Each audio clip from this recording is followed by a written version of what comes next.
All right, so I got an email about the sound quality on the videos, and I don't know what I don't know. So, as soon as it was brought to my attention, I researched it out, and the sound definitely wasn't as loud as what it should be.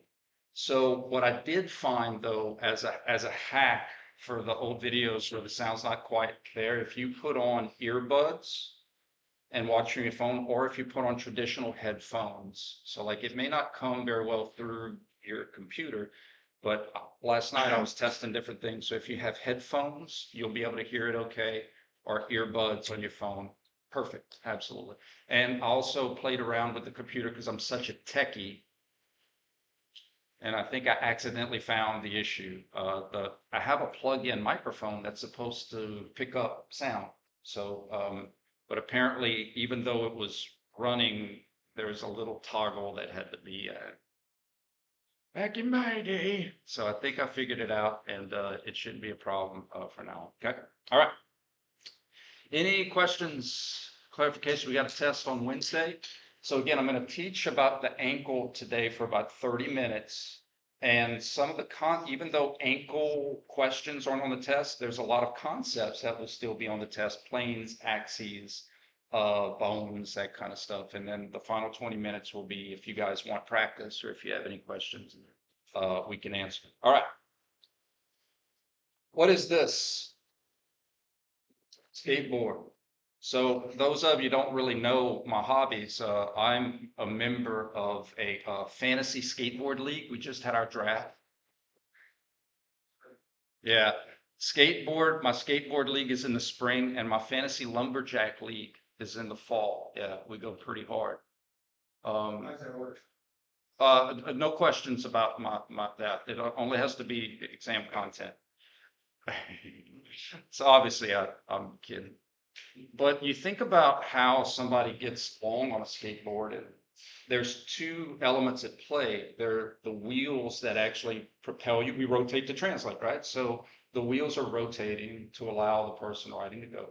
But then there's this kind of subtle movement that we don't necessarily think about, and that's the wobble of the skateboard to either help you turn or to help you balance, right? You know what I'm talking about, how a skateboard has wobble to it. So you have two components. You have the literal rotation to translate, but then you have the balance part of the skateboard. And we have two components ourselves for our wheels and our balance. Our wheels, the analogy for the wheels is our traditional, what we call the ankle proper, the ankle joint. The talocrural joint is the fancy Latin term for it. But that's where your talus, this dorsal bone, your talus, inserts and articulates with the distal tibia and the distal fibula, forms the wheel. Now, unlike a skateboard wheel that can, keep rolling forever, our joints only have so much range of motion until we hit the interstate, and then we got to go back, right? So how our wheels work is our wheels roll, and we got to pick it up and reposition it so that it can roll again. Right? And so like the left wheel rolls, and then the white wheel, the white wheel rolls, then the left wheel rolls, then the left wheel rolls. And my wife showed me a video of a kayaker getting swallowed by a whale. Did y'all see that? I mean, the whale spit it out. You did see that? You got it. You talked me into it. I love watching videos. Got it. So the white whale that swallowed this kayaker was kind of on my mind. So the right wheel runs out of room, gets picked up, repositions, the left wheel, right, left. So that's how we propel ourselves like a skate. But we can't have continuous rolls, so we got to do one at a time. Our wobble, I think there was a popular country and western song called Wobble Baby, Wobble Baby, Wobble Baby. I think it's George Strait. Our wobble is not on top of the skate, of top of the wheels. Our wobble is actually underneath. Our wobble is underneath the wheel. And that articulation has a name to it. It's called the subtalar and transverse tarsal joints. It's the tarsal bones, subtalar, submarine under the water, subtalar under the talus. So if this is the talus, it's all of these bones that can wobble and glide and shift to help keep our balance. So in other words, if you've ever done like a stork stand and you notice like as you're balancing, you kind of swaying, that's your skateboard balancing, right? So you have the wheel that propels you, and then underneath it, you have the wobble that balances you. Those are two separate joints, two separate articulations. However, as my really good friend Shoichi Sato said, they are not in the same, they're in the same apartment complex, but they're not in the same apartment. What I mean by that is the ankle, this part, the true ankle joint, the wheel, is like on the top floor. Sub is like on the bottom floor. They're under the same apartment complex. We have what we call joint capsules that encapsulate these arthrodial joints, these movable joints, to make sure the water balloon has fluid to reduce friction. It's kind of like our body's motor oil to reduce friction. But they are not the same articulation. Think about it, guys. If your ankle joint, the true ankle joint, if the wheel did this, that would be a bad day. If your ankle did this, that would be a bad day. So when you bring your foot in and out, that's not ankle.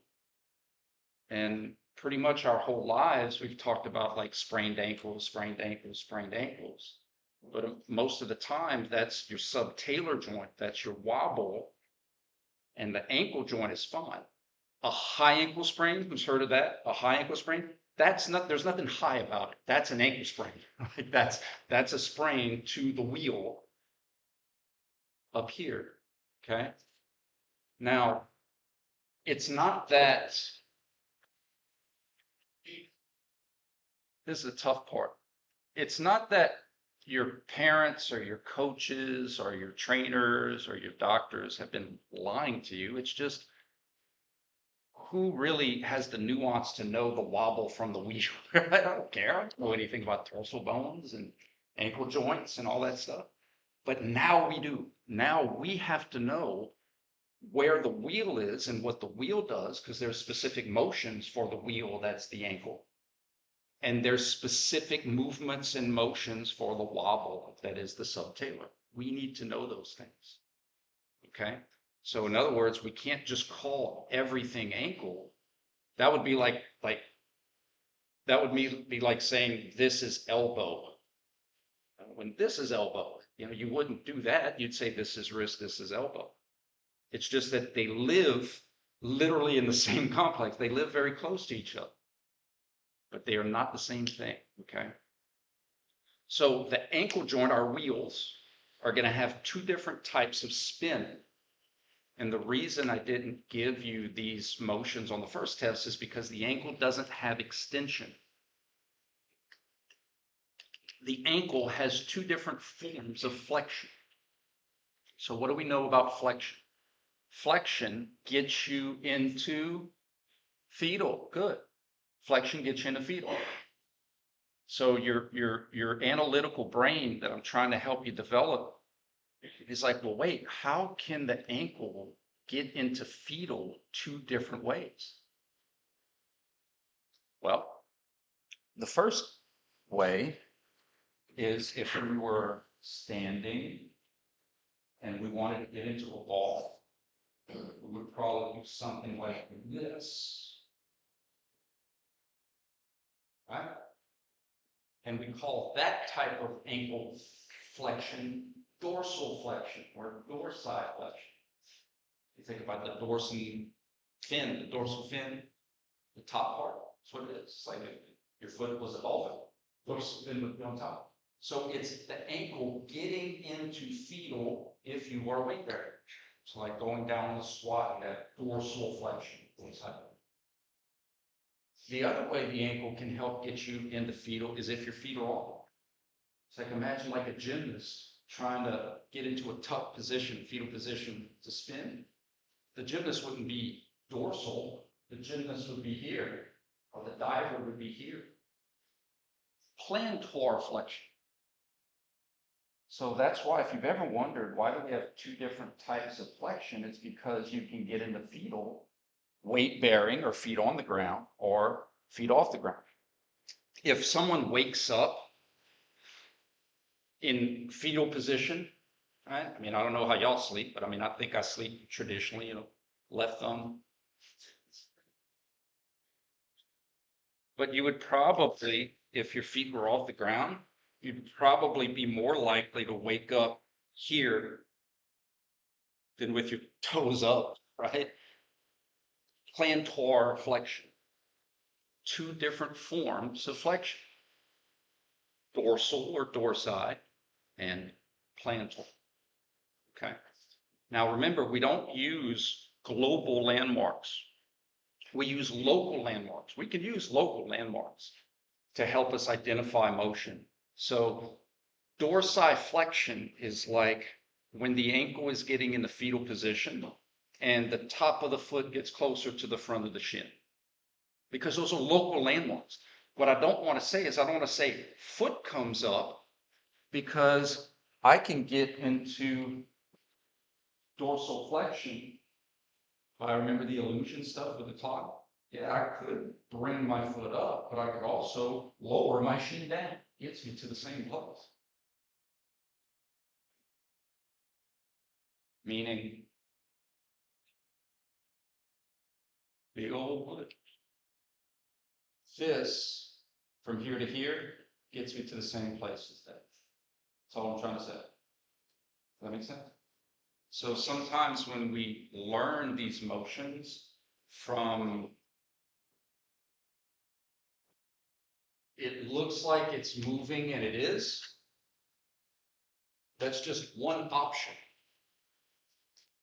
If all you ever did was learn it looks like it's moving and it is, then you may be more inclined to fall for the illusion because you're like, well, there was no motion because I didn't see the foot going up or the foot going down. See how these mistakes happen, right? So two different forms of flexion, dorsal or dorsi and plantar. So you think about how our wheels would work when we're walking. We would want to dorside flex, like right before we heel strike. Plantar flex as maybe we go transition from heel strike to foot flat. And then as we toe off, we probably have plantar. And once we run out of road, we got to reposition it so that our wheel can rotate all over. But that's how our wheels work. We do some right roll, run out of room, pick it up, and the left rolls. Then the right rolls, then the left rolls. But those are our wheels.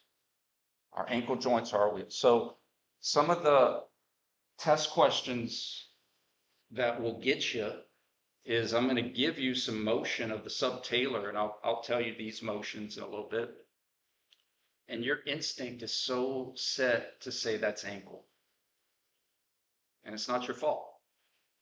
But I have to recondition your brain to not assume and say, okay, I've heard that this is ankle motion my whole life, sprained ankle, move your ankle. But for us, being trained in kinesiology, you just have to know that I have to give unto Caesar what is Caesar's. I have to extract what is wheel from what is wobble. And those two things are not happening in the same place. As I just said, this would be a really bad day if your wheel all decided to wobble.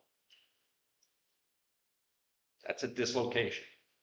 And I've seen those before. They are nasty. Your wheel, let me ask you this. How many of you have ever had a sprained ankle, right? A low sprained ankle. Think about Side to side was hard, but going forward didn't really bother you that much. Like if you could just go forward, you remember that? When you had a sprained ankle, like cutting to the side was bad, but going forward was fine. You know why? Because your wheel was fine. Your wheel going forward, going sagittal was fine. It was when you had to do this stuff. It's when you had to wobble.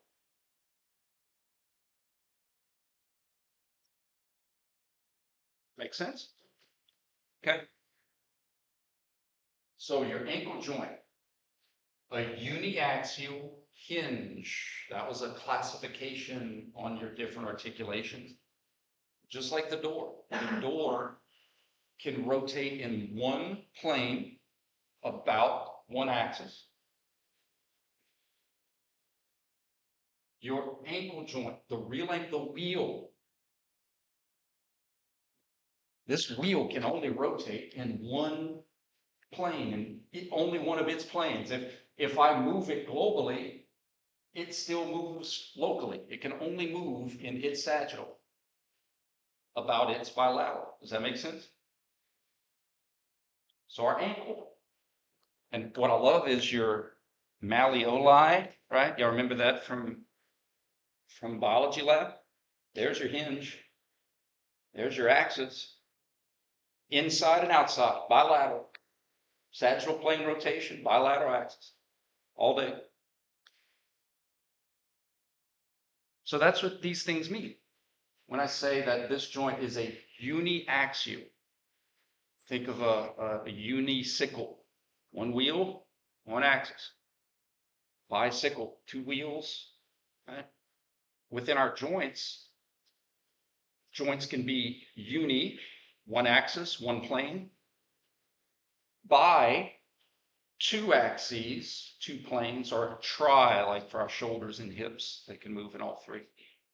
Let me check your understanding.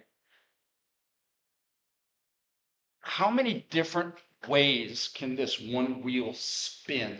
Think of that question for a second. I didn't ask you about how many planes or about how many axes, just how many different ways can I spin this wheel? Good. Spin it back, or I could spin it forward. In mechanics, we say clockwise or counterclockwise.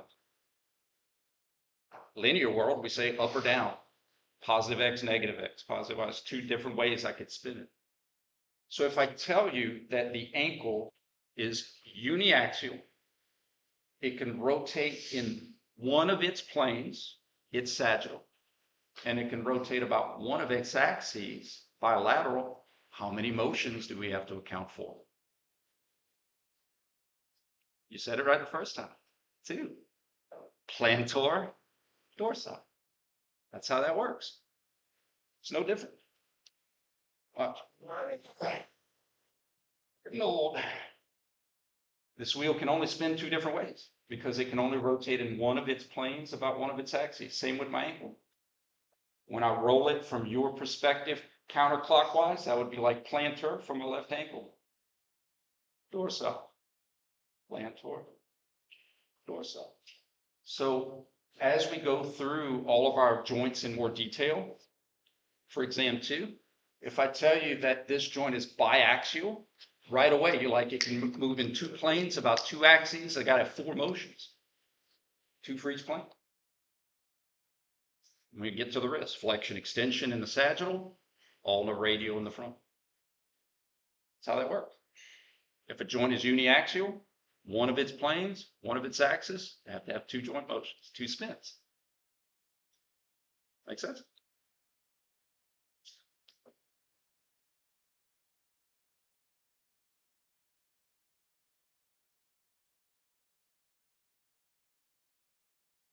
So the normal ranges of motion where this will play into is from what? Like 30 degrees from what? 40 degrees from what? 30 miles from where? 40 miles from where?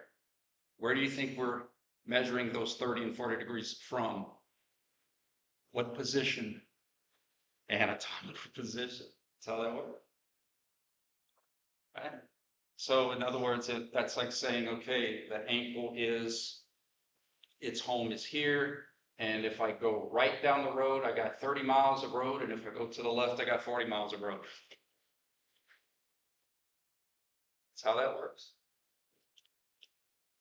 So total range of motion, like if you started all the way down one road and you went all the way, you could travel 70 miles.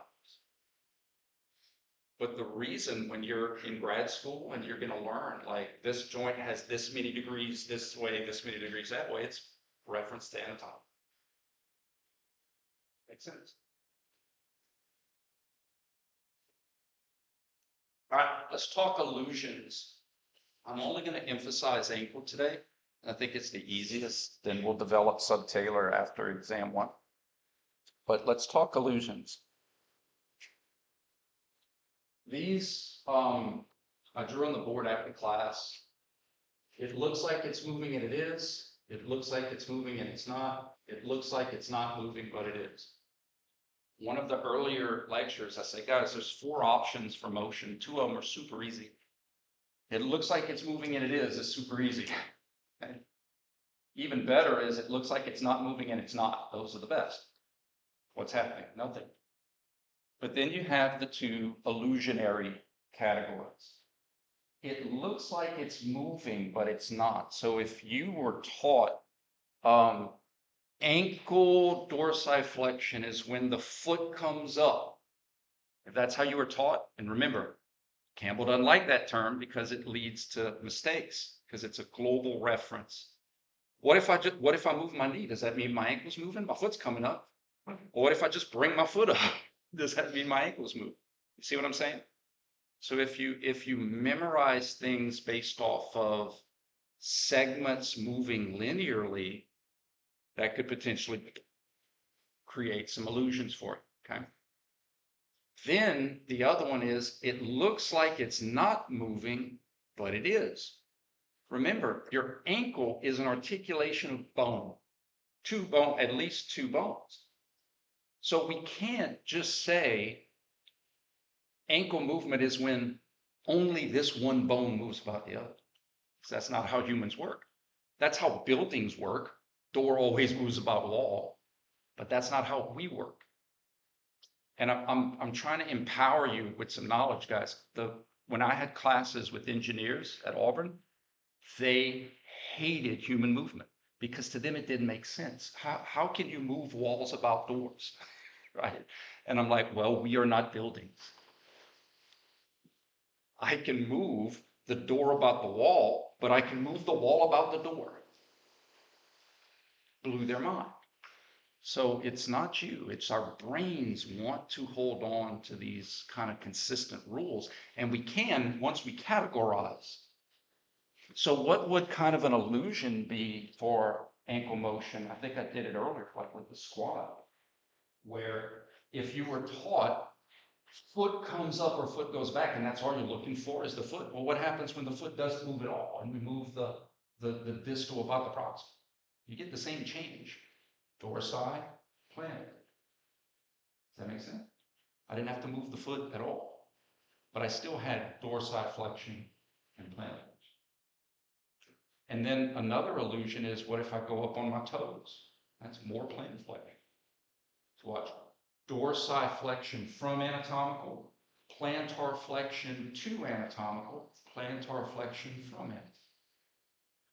Dorsi to, dorsi from, plantar to, plantar from. Make sense?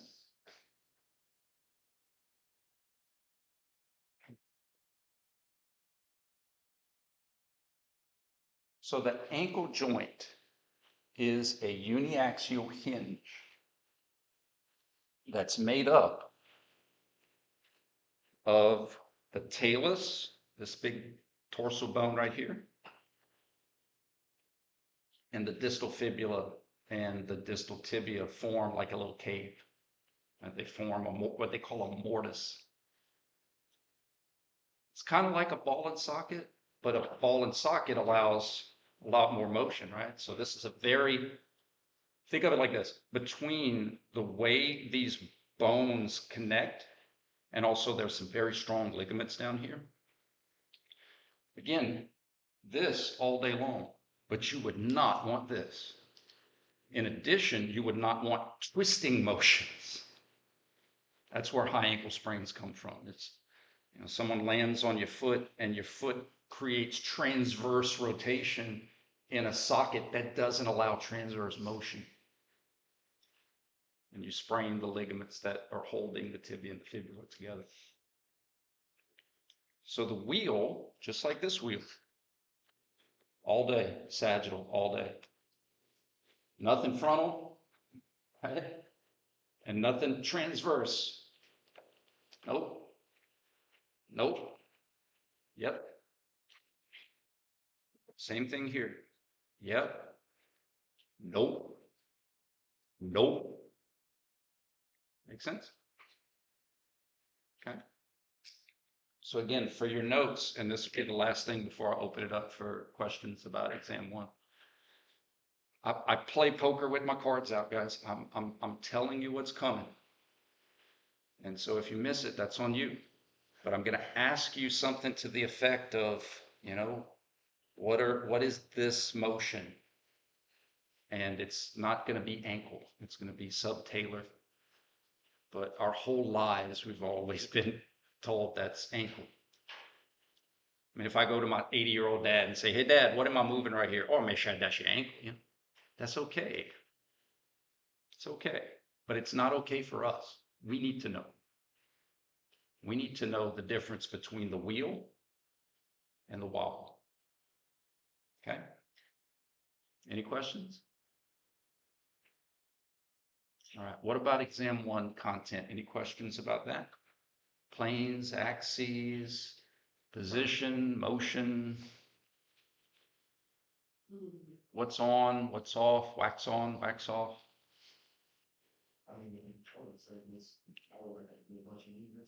You want to do some practice? Yeah, sure. I'll tell you what, you know what I'll do? I'll do an overall review of all the different motions you're accountable for. But I'll do it with the first one. It looks like it's moving and it is. Is that fair? Yeah. So what we'll do is we'll go to our unit 1 packet.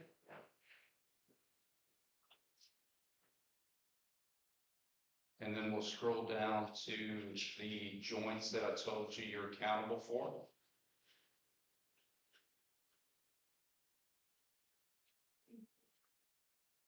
Okay.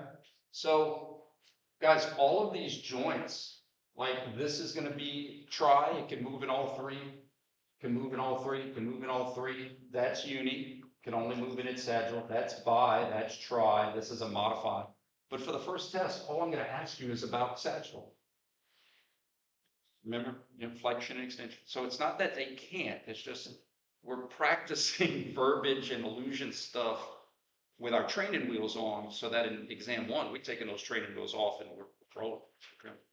So let's start with the cervical. Looks like it's moving and it is. Cervical flexion brings my neck in the fetal. Cervical extension brings me out of fetal. And then I can communicate how I moved relative to anatomical. Flexion from anatomical, extension to anatomical. Now, once I pass it, extension from, flexion to. That helps us to understand normal range of motion and not say, this is flexion, this is extension, but then once I get past anatomical, it's hyperextension. No, not if it's my normal range of motion. It's not hyper. Hyper would be going beyond hyperflexion, hyperextension. Okay. Any questions about cervical? Okay. Tell you what, while we're doing it, I'll do some illusions. It looks like it's moving, but it's not.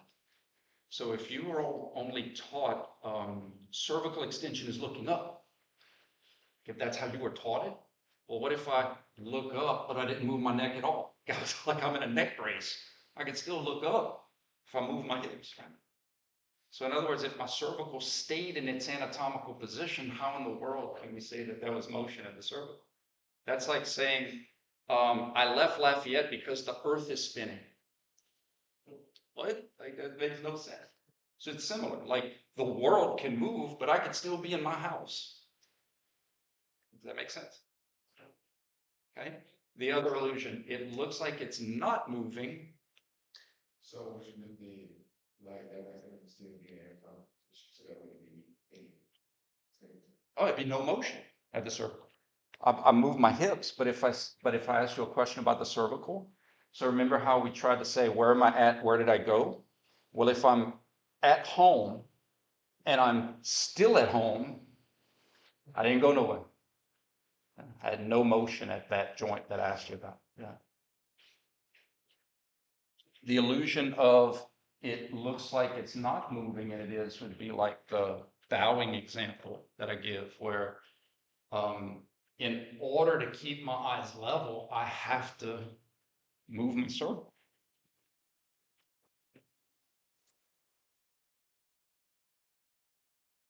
See if I can do this right.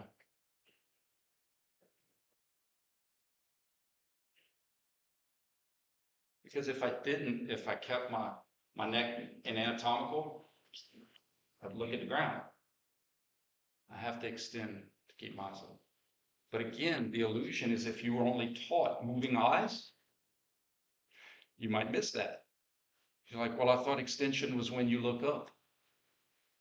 Guys, sometimes we have to have these motions to cancel out so that we can, think about a defensive back that's about to pick off Patrick Mahomes once again. Too soon.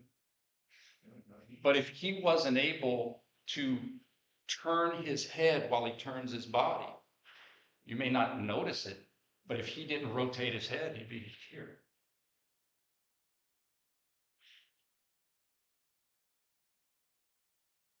Twisted his head to the right. So we can't just learn motions with it looks like it's moving and it is. So those are the easiest, but they don't happen often. I say often, but the illusion stuff happens just as much. Okay. All right. Are we good with cervical? Okay, so let's go to the trunk. How can the trunk get us in the fetal? By flexing. So if you wanted to look at landmarks like sternum to pelvis,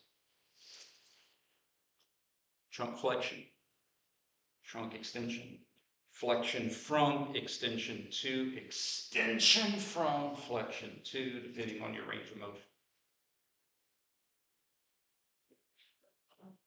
I'll give you some illusions of this one.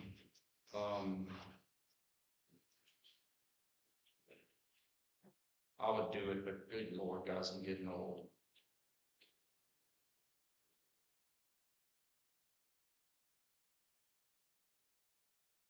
It's a good example.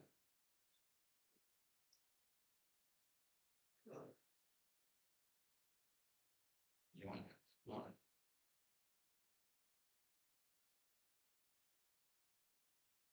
So if you only think about the trunk flexion and extension as like moving your top part, you might miss this one because it looks like it's moving and it might be like this, like you're doing a traditional crunch.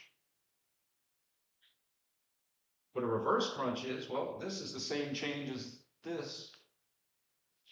Gets me to the same place. Fetal, out of fetal, fetal, trunk flexion, trunk extension, trunk flexion, trunk extension. Does that make sense?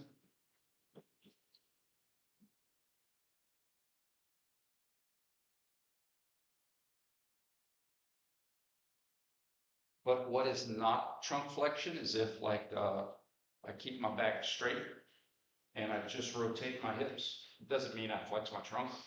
This means I just flex my trunk. And so it's not about like go forward, go back, go. We can't use those terms. It's going to get us in trouble.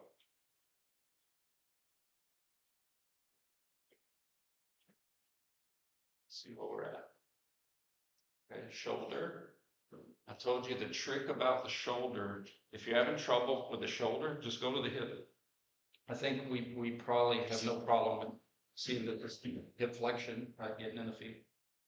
So the shoulder is the same type of joint as the hip, so shoulder flexion and hip flexion. We're going to get to this, we're going to get to this, but if this is hip flexion, why wouldn't this be? And again, it makes sense getting into fetal. You're not going to get into a ball like this. Heads up! Ah! You're going to hear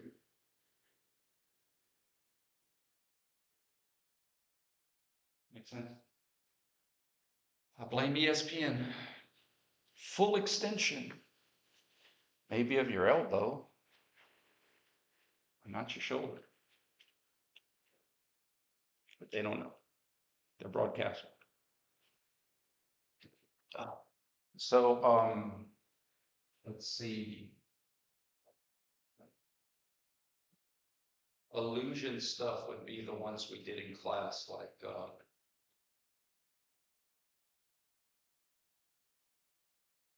this, right? So this would be like, it looks like it's not moving because it's not moving traditionally. We don't see the arm swing.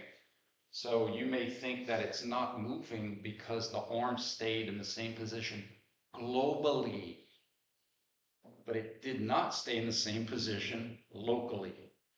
Does that make sense? Is he in a flexed shoulder position here? Absolutely. Is he in a flexed shoulder position there? No. So there had to be a change in motion. If he stayed in this position, all right, Ken, tell me how you really feel. If he stayed in this position,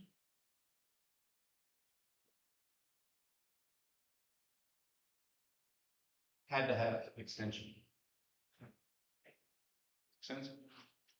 So the other illusion where like, it looks like it's moving, but it's not. If you learn shoulder flexion is bringing the arm up, Campbell might bring the arm up and it has nothing to do with the shoulder.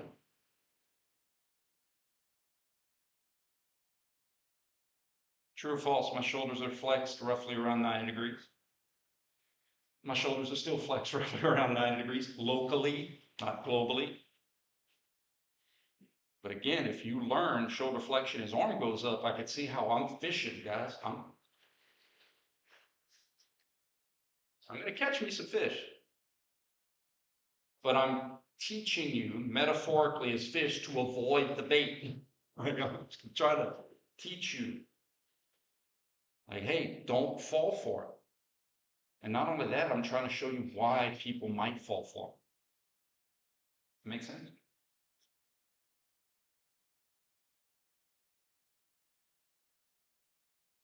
Is this helpful?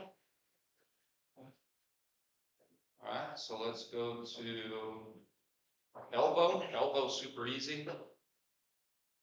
In the fetal, out of fetal, flexion, extension, uniaxial hinge. But again, illusions, like if you learn elbow flexion is when the arm goes up or forward. I mean, I can move my shoulder and have the arm move, and my elbow didn't go anywhere, you know. Or instead of doing this, you know, I can move something like this, or heck, I can even do something like this, where the lower arm doesn't move at all. But yet I had flexion as I did this, and I had extension as I did this.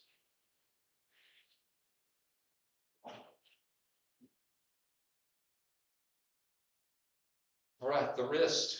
Follow the fingers for the wrist, you guys. Follow the fingers. You know that the getting into a ball or a fetal, your fingers are going to flex. And if you just follow the strings, it'll show you wrist flexion. But this sneaky joint that I'm going to teach you in Unit 2, the radial ulnar joint, can reposition my palm. That's how we can grip and move and work in different positions. So in anatomical, yes, when I flex, my fingers go forward, but I could be pronated and extend and my fingers go forward.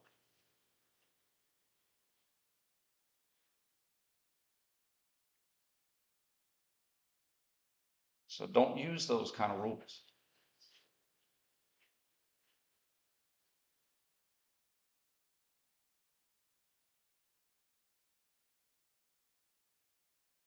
Hip follows the same rules as the shoulder. So going back to our example here. So from there to there would be left hip extension, right? Left hip flexion, left hip extension. If we want to do it, looks like it's moving and it is. Left hip flexion, left hip extension. flexion from, extension to, extension from, flexion to.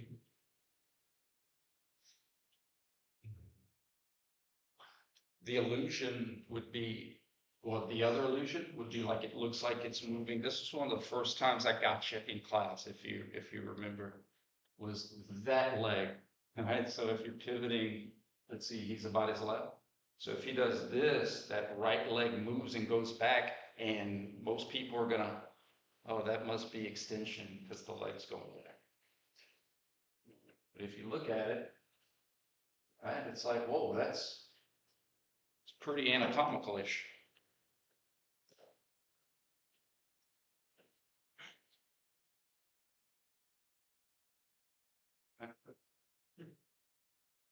See it?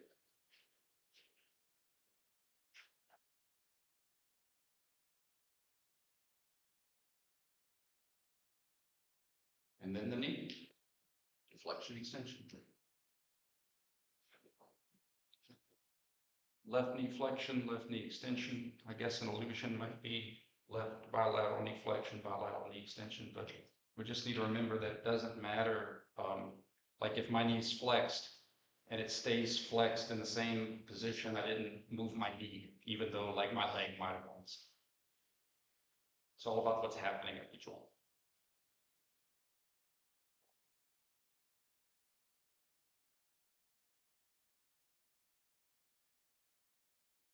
What about this? Oh, I got you here. Which specific humerus is this? Good. So if you were in a biology lab and you had to identify, did y'all, back when I was in college, we had to do that. Like they would have a bone and you'd have to identify if it was a right femur or left femur. Guys, all Campbell's doing is saying, if you know that this was a right humerus, then that has to be a right shoulder. That's all I'm doing. I'm just leveling up. If this has to be a right femur, then this has to be a right hip. So don't miss that stuff. If I ask you what's happening at the right elbow,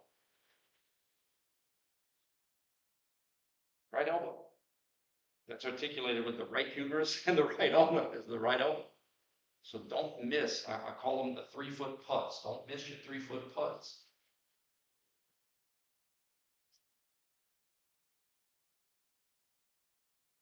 On the test, I'll have questions like,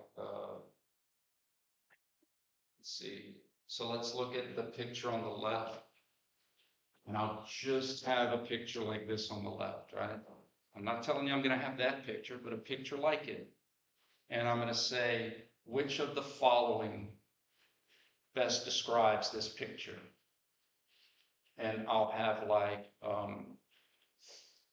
shoulders bilaterally flexed, shoulders bilaterally extended, shoulders bilateral flexion, shoulders bilateral extension. And I'm going to catch some fish. But I'm telling you what I'm going to ask, and I'm also telling you why I'm asking. This class can be tricky for some people, and I understand, but I've always had the mindset that trickiness is a function of understanding. I mean, if I go into a class and I don't study, I don't look over it, I don't watch the videos, I don't come for help, heck yeah, that test is going to be tricky for me. Trickiness is a function of our understanding. Okay, so once we understand, there's nothing tricky about it. Any questions? Yeah, have a good weekend.